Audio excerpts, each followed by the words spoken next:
Good evening, my friends. This is the Grim Flayer. I hope you're doing very well tonight. And if you're not, why not? You better start doing well, because Ignoble Hierarch has been revealed, is joining the ranks of Modern, and this little green goblin may just be the savior of Jund. I absolutely love this guy. Look at him. Look how proud he is to be the sentinel of this this little marsh of his. As the flavor text says, he protects the fetid bog from life in the hideous sound of laughter. Don't we love it? This, of course, is just a noble hierarch, basically, that produces different colors. It produces the Jund colors, and noble hierarch has been totally mogged, no pun intended, because look, this is proof. Do you need proof? Here it is. You search for the name noble hierarch, exact words, on Scryfall, and you get two results now. You get the original Noble Hierarch, but you also get the Ignoble Hierarch. And then if you search for Ignoble Hierarch, there can be only one. So, the time of Bant is at an end. The time of Jund, my friends, is amongst us, upon us, I should say, and Ignoble Hierarch is here to herald the era of Jund. So we're going to talk about will he Jund, will he rock, and all of the rest. I do think he will. I do think he's good enough to see play, but it's not as simple necessarily as slotting him into decks as they already exist. So we'll talk a little bit about the pros and cons of playing this awesome little guy. Thank you so much for watching. This spoiler is going to be fun to talk about, even more fun to play with when it comes out. Let's break it all down. Alright, so in case you have not figured it out by now, Ignoble Hierarch is a 1-drop green 0/1 goblin shaman creature type with Exalted. And it's a mana dork, making black, red, or green. Ignoble Hierarch coming in 3 different versions, all with the same lovely art that mirrors that of Noble Hierarch, as the sketch version tells you with the intention, which is, I don't know how you guys feel about the sketch art. Let me know in general how you feel about them. I think it's maybe not for everybody, but I think it's pretty cool. I like the flavor text, how blunt and to the point the intention lines are, but of course we love the old border best. You'll love to see that. An Ignoble Hierarch in the old border. So what do play patterns with Ignoble Hierarch look like? Well, we've got to think first and foremost about what a mana dork does, jumping us from 1 to 3. And that, my friends, means good old Liliana of the Veil. Still one of the jundiest cards around on turn 2. That means if you're on the play, you're edicting your opponent's turn 1 threat, or you are starting to deplete their hand as the case dictates. Either way, this is how you bury an opponent with a good old turn 2 Liliana of the Veil in Jund style. Now it must be said that this line has been available to us this whole time in Modern. You can play Birds of Paradise, you can play Gilded Goose, whatever, but we don't usually do that. Why? Well, because in Jund, mana dorks are pretty bad top decks. In fact, they are so bad that they are generally best avoided. But Ignoble Hierarch has perfect mana fixing for the purposes of Jund, and it also gives us the Exalted ability, which helps us in our other endeavors, because not only do we need to deplete with things like Liliana of the Veil, we also need to turn our creatures sideways.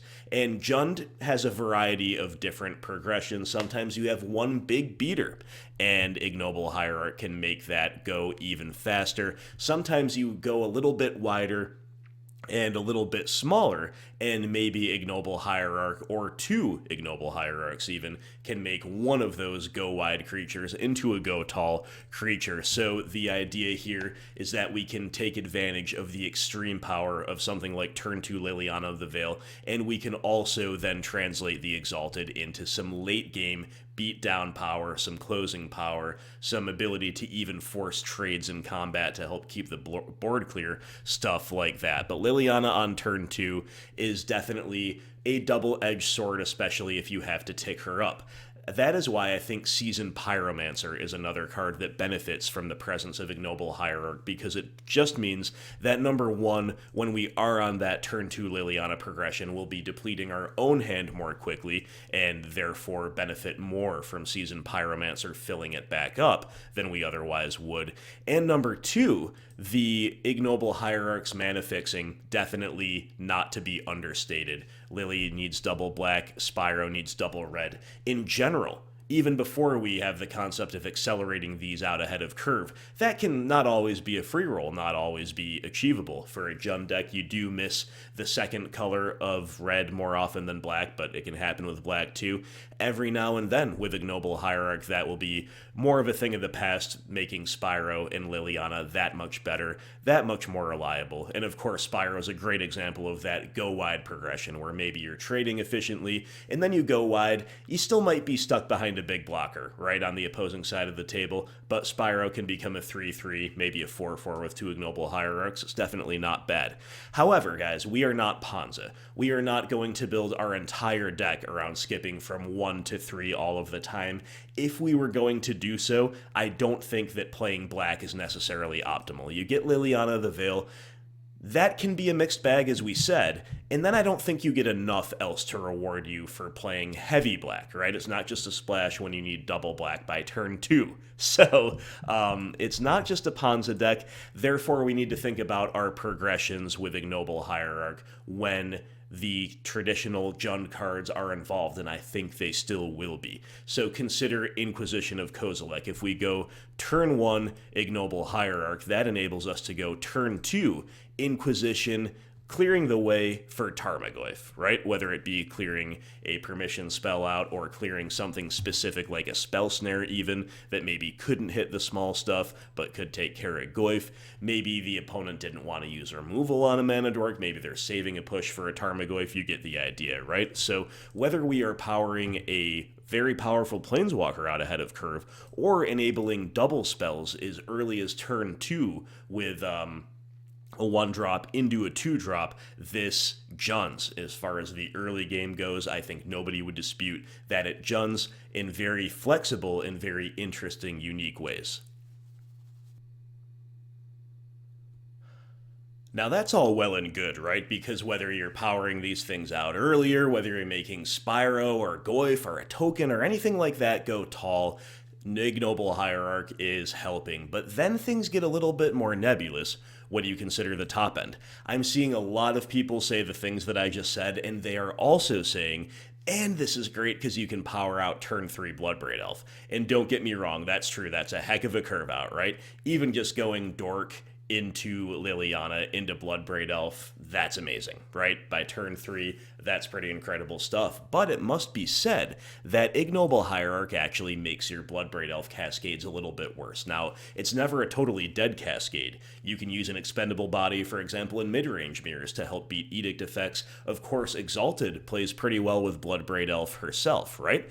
But we do run the risk of Bloodbraid Elf, of course, having maybe proportionately worse cascades. Because again, we're not structuring like Ponza. We're not planning to go from 1 to 3 curve spells all of the time, right? We are still having to play a lot of discard effects, a lot of removal. I don't think we can dilute those too much. Maybe just trimming a tad around the edges to accommodate this stuff. So what are we trimming for Ignoble Hierarch? Well, maybe it's a little bit around the edges, maybe it's a land or two, right? I think that's reasonable to trim a land or two if you're playing 4 of these, but then you run the risk of, okay, your dorks die, then maybe Bloodbraid Elf is just rotting in hand, or it's that much more likely to. So between slightly worse cascades and the fact that it's slightly less likely to be cast if your dorks get removed, I wonder if we are supposed to be as in on Bloodbraid Elf as we are now if Ignoble Hierarch is in the mix. It's a little bit hard to say, and it becomes even more complicated when you consider the fact that we actually have some more competing 4-drops or pseudo 4-drops, and a lot of them are actually borderline cards that I've covered here so far in this spoiler season. One of them is actually Torok. Now, in my Torok Dreadcanter video, I said I think this card suits Rock. I think it could rock. I think it could see play in traditional Dead Guy Ale. Wasn't so high on it on on Jund for the reasons that we did mention in that video. I will not relitigate them here, but Ignoble Hierarch makes all the difference in the world. This guy provides mana fixing to ensure that Turok's 1 BBB kicker cost is more easily achievable. Much more importantly, you are able to turn 3 kick Turok, and that is completely insane. How about this curve, guys? How about Ignoble Hierarch turn 1, Lily of the Veil turn 2 +1, Turok turn 3 kicked. Your opponent has now discarded 3 cards. Turok is a 4/3. After he resolves, you activate Liliana. They have discarded 4 cards, and you have a 5/4 on the battlefield ready to attack with Exalted. You've got a Planeswalker on 5, and it's only turn 3. If that's not depletion, I don't know what is. And Turok is one example for sure of stuff like this. But even Karth that we covered, if you want to go down that route, I think Ignoble Hierarch makes perfect sense alongside Karth if you want to play him. And then even other Jund staples that are just like, maybe not as powerful, but also lower variants than Bloodbraid Elf, whether it be Chandra Torch of Defiance, Vraska Golgari Queen, Huntmaster of the Fells, Kalidas Trader of Get, all of these things that it's just good to play ahead of curve. All of these cards become more viable options alongside Ignoble Hierarch. And I'm not saying for sure that they're better than Bloodbraid Elf even in this shell. But if the shell kind of goes to accommodate these dorks in the way that I expect, we might have to rethink the top end a little bit. 2 more things, my friends, I'd like to say about Ignoble Hierarch and Jund before we move on is that also, in addition to everything that I just said, I think Kroxa plays really well with this progression that does want to ramp stuff out, does want to play Liliana as often as possible on turn 2. I hope the reasons for that are obvious. Number 1, of course, Kroxa is a good pitch to Liliana because you can escape it later, especially if you're depleting the opponent really heavily. He's going to win the late game. And also because, again, that mana can be not totally a given, you know, the color requirements of escaping Kroxa. Ignoble Hierarch will help facilitate that. So there's a lot of things to like, a lot of pieces already extant in Jund as we know it. But the big problem, one of the big problems in addition to things that I mentioned, and maybe it's not that big, but Jund, of course, plays Blackcleave Cliffs as the fast land of choice, and for good reason. Cliffs allows you to bolt or Thoughtseize on turn 1. Cliffs also helps, again, make mana for those Lilies and those Spyros in the early to mid game. With Ignoble Hierarch, you are going to want green on turn 1 an extremely high amount of the time, and that is going to require maybe a revamp of the mana base, maybe just a lot more fetching and shocking. Either way, there is a tension there in so far as the existing Jund deck goes, alongside that tension with maybe how exactly it fits with Bloodbraid Elf, and that is why Ignoble Hierarch is not perhaps as much of a free roll in Jund as he is in Rock. Now, like I said in the Discord, I'm going to reuse one of my jokes. Everybody's talking about Jund this and Jund that. What if this little guy, what if he just wants to rock? Has anybody thought about that? Has anybody consulted the Ignoble Hierarch? What if he just wants to hang out? What if he just wants to rock? Well, let's talk a little bit about that, shall we? So, Lurrus of the Dream Den. Obviously, it has almost become trite to say this is good with Lurrus because it's a 1-drop now, but it's true. We just got to talk about it. Ignoble Hierarch, of course, dies to a Stiff Breeze. It is less of a downfall structurally for your deck to include those X1s if you have Lurrus, whether main deck or companion, to buy them back very easily, very profitably. That is just a good thing in and of itself, but there's a lot more to like. So Rock plays all of the mana sinks, right? We're always on Hex Drinker now. We're almost always on Scavenging Ooze. And the Ignoble Hierarch is really good with both of these cards in multiple different ways. Number 1, the excess mana Ignoble Hierarch generates. Like if you have a dork or 2 around and you're making land drops all of the time, in a deck like Jund, you might not really have anything to sink all of that excess mana into, but in a deck like Rock, you are much more likely to. Number 2, these are go tall threats. They do benefit from being exalted. They just help give us, that little bit more closing power that can be the difference between winning and losing the game. And number 3, we are already obviously in a deck that plays Hex Drinker, in a deck that plays Veil of Summer, in a deck that might play Abundant Harvest when it is legal, by the way. We already want a lot of Painless Green on turn 1. Blooming Marsh, Basic Forests already accommodate this much better than Jund ever could. Finally, Scavenging Ooze specifically benefits from a dork that can make green, right? That's just additional green sources, additional mana fixing for Skoos. Every single green source counts when you are depending on this card to win you the game in an aggro matchup, in a mid-range mirror against Dredge. The list goes on. That's just another benefit we see from sticking this guy into Rock. And then how about this one? This is actually a game changer against big mana decks. With Ignoble Hierarch on turn 1, you can actually Field of Ruin on turn 2. That's big. That means you can field the Tron player off of Tron even when you are on the draw, as long as your mana dork does not get dismembered or what have you. That's big news, my friends. And then leaving the concept of Lurrus aside, which again I think is probably the best way to play Rock, maybe you're a boomer and maybe you're on a boomer build, and hey, the boomer builds have put up a couple good results lately. One of the arguments I've heard against Tireless Tracker and Rock, which I think has some truth to it in the past, is that Tireless Tracker is not a mid-range card, it is a ramp card. And obviously that's a very black and white statement, but I think we can all say that there's at least some truth to that. But with Ignoble Hierarch, we have an element of ramp, even if we're not a ramp deck, and that means instead of trying to play Tracker on turn 3 and hoping you get to untap with her, or waiting to make her a pseudo 4-drop on turn 4, you can play her on turn 3, and then follow up with a fetch land and make 2 clues. That's much better than any other way. And then talking about Boomer Rock cards, I think Questing Beast is actually really, really appealing in a Noble Hierarch build, because imagine not only deploying this thing on turn 3 for an extremely rapid clock, it is also exalted in the fact that it's got haste and death touch and vigilance and can't be blocked by 2 or less, means that your clock is sped up by 2 turns if you're starting from 20. Instead of a 5-turn clock starting on turn 4, you've got a 4-turn clock starting on turn 3. On top of that, you're more easily able to tag even high loyalty planeswalkers, again thanks to that exalted ability, pushing QB up to a 5/5. Alright, friends, I think I'd like to leave it there. I could talk for a long time.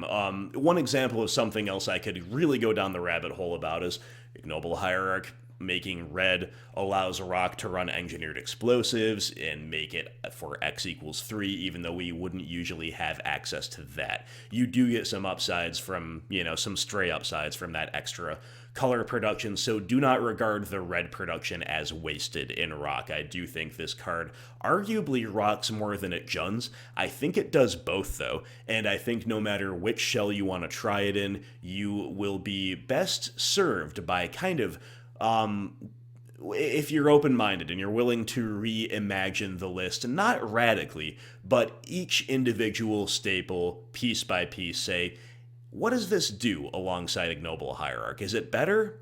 Is it about the same? Or is it maybe a little bit less synergistic than I would like? As long as we're able to do that, I think this card absolutely has a home. Modern, you can't really be too fast in Modern, you know what I mean? Now we have to compensate for speed with card quality. We can't go all in on ramp. Again, there's a good reason we haven't played Mana Dorks much in the past before this, but there's also a good reason that Deathrite Shaman would be a guaranteed 4-of staple in every single BGX deck if it were legal. So there is, for a sufficiently powerful Mana Dork, there's absolutely a home in mid-range. I think this one is going to see some play, and I just love him. He's just so delightful. I really like everything about this card, so thank you very much for watching. Let me know what you think below. Will it rock? Will it jund? I didn't even talk about other BGX decks. I think obviously playing this in Abzan, especially with Abzan's higher curve, is definitely reasonable. If you think Exalted is good enough and you're willing to have white be more of a micro splash where you don't need the fixing, I think that's fine, especially with Lingering Souls, Stoneforge Mystic. You could get a lot of mileage out of out of Exalted.